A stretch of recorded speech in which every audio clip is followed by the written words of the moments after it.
Friends, आप सभी का हमारे चैनल में स्वागत है। आप लोग हमारे साथ वीडियो में बने रहिए। और मैं अभी एक छोटी सी कहानी सुनाऊंगी, तो आप लोग कहानी को पूरी सुनिएगा। और इस कहानी का नाम है गरीब पर गर्मी का कहर। तो मोहन एक मज़दूर इंसान था। वो दिन भर मज़दूरी किया करता था और उसके परिवार में उसकी पत्नी और 2 बच्चे और उसकी बूढ़ी माँ भी रहती थी। और वो अपने परिवार के लिए दिन रात कड़ी मेहनत करता था, फिर भी खाने भर का वो नहीं कमा पाता था, क्योंकि गर्मी बहुत तेज़ी से पड़ रही थी। और मोहन दिन भर मज़दूरी की तलाश में रहता था और जो भी काम से पैसे मिलते थे वो अपने परिवार का खर्चा चलाता था। इसी तरह से अगले दिन जब मोहन काम पर गया तो पूरा दिन काम के लिए बैठा रहा, लेकिन कहीं भी उसे मजदूरी नहीं मिली। वो अपने दोस्तों के साथ में बहुत देर तक वहीं बैठा रहा और फिर जब उसे कोई भी मजदूरी नहीं मिली तो घर वापस आया और अपनी पत्नी से कहने लगा कि गर्मी रोज की तरह बढ़ती जा रही है और गर्मी का कहर और भी ज़्यादा होता जा रहा है। इसकी वजह से लोगों ने अपनी दुकानें भी जल्दी बंद कर देते हैं और कोई काम पर मज़दूरों को भी नहीं रख रहा है। आज मैं अपने दोस्तों के साथ में बहुत देर तक काम की तलाश में बैठा रहा, लेकिन कहीं भी कुछ काम नहीं मिला। उसकी पत्नी बहुत समझदार थी। उन्होंने कहा कि ठीक है, कोई बात नहीं, चिंता मत कीजिए और किसी न किसी दिन तो काम मिलेगा ही। अभी हमारे पास कुछ राशन पानी और सब कुछ है, आप चिंता ना कीजिए। फिर यह मोहन को बहुत ही बुरा लगा और कहने लगा कि अब काम धंधा नहीं होगा तो कैसे काम चलेगा। लेकिन उसकी पत्नी बहुत समझदार थी। वो जरा सा भी मोहन को दुखी नहीं होने देती थी। फिर अगले दिन मोहन काम की तलाश में गया। इधर उधर कुछ देर ढूंढने के बाद मोहन को एक गोदाम में काम मिला और फिर वो वहीं पे काम करने लगा। और कुछ देर काम करने के बाद मोहन गर्मी की वजह से सर पर बोझा उठाते उठाते और उसको चक्कर आ गया। वो वहीं पर धड़ाम से गिर गया। यह देख करके उसके दोस्तों ने मोहन को उठा करके तुरंत हवा में लेटाया और मुंह पर पानी के छींटे डाले। तब जाके मोहन को होश आया। और जैसे ही मोहन को होश आया उन्होंने कहा, अरे मैं तो काम पर था, मैं यहाँ कैसे आ गया। उसके दोस्तों ने बताया, अरे मोहन, तुमको गर्मी की वजह से चक्कर आ गया था, इसलिए तुम ज़मीन पर गिर पड़े थे और हम लोगों ने उठा करके तुमको यहाँ हवा में लेटाया हूँ। और अब तुम काम मत करना, क्योंकि तुम्हें गर्मी की वजह से चक्कर आते हैं, तो आज जाइए अपने घर में आराम कीजिए। और अपने दोस्तों के कहने पर मोहन वापस से घर चला आया। फिर जैसे ही उसकी पत्नी ने यह देखा तो बहुत ही दुखी हो गई और कहने लगी, सुबह तो तुम ठीक थे, काम पर गए थे, लेकिन अब क्या हो गया। मोहन ने कहा, कुछ नहीं, गर्मी की वजह से मुझे चक्कर आ गया था, तो मेरे दोस्तों ने मुझे पानी के छींटे से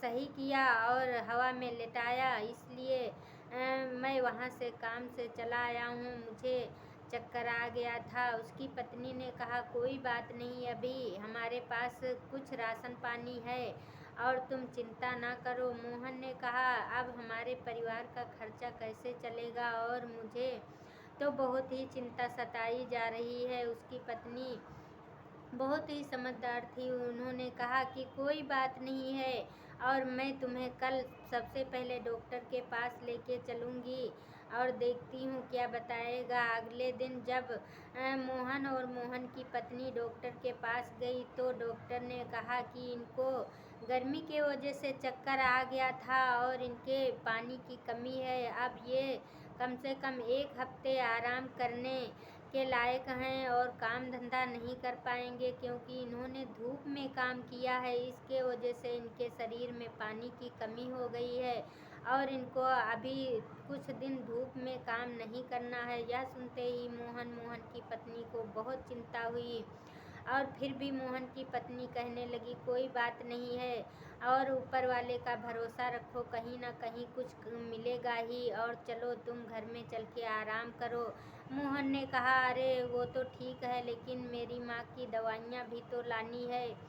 मोहन की पत्नी कहने लगी, हाँ वो तो है, चलो मैं कुछ ना कुछ जुगाड़ करके माँ की दवा ज़रूर लाऊंगी। और दोनों अब घर चले गए। फिर इसके बाद में अगली सुबह मोहन धीरे धीरे मंदिर गया और मंदिर में जाकर के भगवान से प्रार्थना की। इसके बाद में सारी हकीकत भगवान से अपनी बता दी और फिर वह मंदिर से बाहर निकल कर के मंदिर की सीढ़ियों पे चुपचाप उदास होकर बैठ गया। तब तक एक सेठ मंदिर के अंदर जा रहे थे, उसी सीढ़ियों पर से चढ़कर निकले और तब उनका पर्स वही मंदिर की सीढ़ियों पर गिर गया। मोहन ने देखा, चुपचाप सेठ जी के पर्स को अपने पास में रख लिया और सेठ के आने का इंतज़ार करने लगा। कुछ देर बाद सेठ जी मंदिर से वापस आए और मोहन ने तुरंत सेठ जी की पर्स निकाली और कहने लगे, सेठ जी तुम्हारी पर्स ये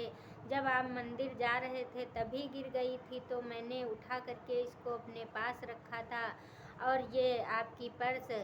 यह देखते ही सेठ बहुत खुश हुए और कहने लगे, अरे इस पर्स में तो बहुत सारे पैसे थे और मेरे कुछ कागजात थे, और तुम तो बहुत ही नेक और शरीफ इंसान लगते हो, बताओ कहाँ रहते हो।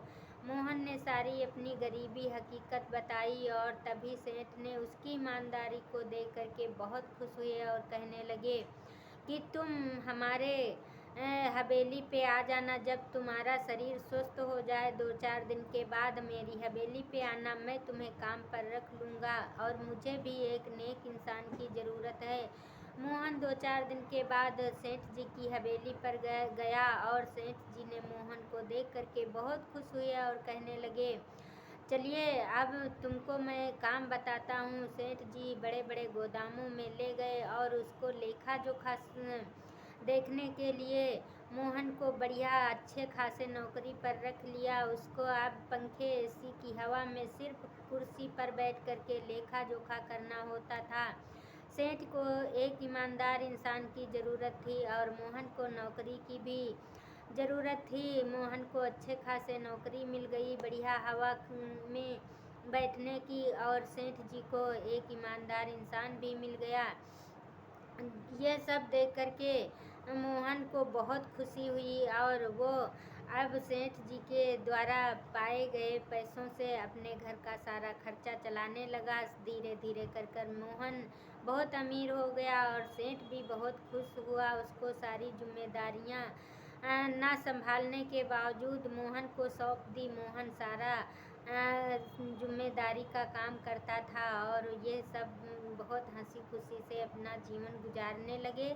तो आप लोग मेरी कहानी ज़रूर सुनिएगा। अगर कहानी अच्छी लगे तो लाइक कमेंट शेयर कीजिएगा और प्लीज़ आप लोग सपोर्ट ज़रूर कीजिए। मैं जो भी टूटी फूटी कहानी बना पाती हूँ उसको बना करके मैं आप लोगों के लिए शेयर करती हूँ, तो आप लोग सपोर्ट ज़रूर कीजिएगा, क्योंकि मैं भी बहुत ज़्यादा मेहनत करके बनाती हूँ। तो आप लोग कमेंट करके बताना मेरी कहानी कैसी लगती है और अगली कहानी में आप लोगों का स्वागत रहेगा। तब तक के लिए बाय बाय।